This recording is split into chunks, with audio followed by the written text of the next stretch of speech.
बनावट मोबाईल ॲपद्वारे जादा परताव्याचं आमिष दाखवून तब्बल 49 लाख रुपयांची फसवणूक केल्याची घटना इचलकरंजी जवळ कबनूर इथं घडली आहे। या प्रकरणी शिवाजीनगर पोलीस ठाण्यात 3 महिलांसह 5 जणांच्या विरोधात गुन्हा दाखल झाला आहे।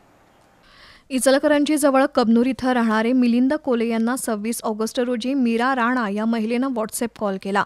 यावेळी मीरा हिनं कमल ट्रेडिंग या शेअर मार्केटमधील कंपनीच्या वतीनं बोलत असल्याचं भासून गुंतवणुकीवर जादा परताव्याचं आमिष दाखवलं। तसंच एका व्हॉट्सअप ग्रुपमध्ये समाविष्ट करून अनेकांना अधिक परतावा मिळाल्याचा स्क्रीनशॉट शेअर करून कोले यांचा विश्वास संपादन केला। कोले यांनीही अधिक चौकशी न करता गुंतवणूक केली, मात्र परतावा मिळत नसल्याचं लक्षात आल्यावर चौकशी केली असता कोले यांनी गुंतवलेली रक्कम विविध बँक खात्यात वर्ग करून त्यांची तब्बल 49 लाख रुपयांची फसवणूक केल्याचं निदर्शनास आलंय। या प्रकरणी कोले यांच्या फिर्यादीनुसार 3 महिलांसह 5 जणांच्या विरोधात गुन्हा दाखल झालाय।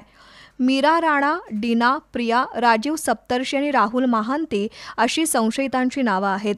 अधिक तपास पोलीस निरीक्षक सचिन पाटील हे करतायत। जादा परताव्याचा आमिष दाखवून कोल्हापुरात आजपर्यंत शेकडो जणांची कोट्यावधी रुपयांची फसवणूक झाल्याच्या घटना उघडकीस आल्या आहेत। याबाबत प्रसार माध्यमांबरोबरच सरकारकडूनही वारंवार दक्षता घेण्याच्या आणि गुंतवणुकीदरम्यान सावधानता बाळगण्याचा सल्ला दिला जातो। मात्र तरीही नागरिक अशा आमिषाला बळी पडतायत ही चिंतेची बाब आहे।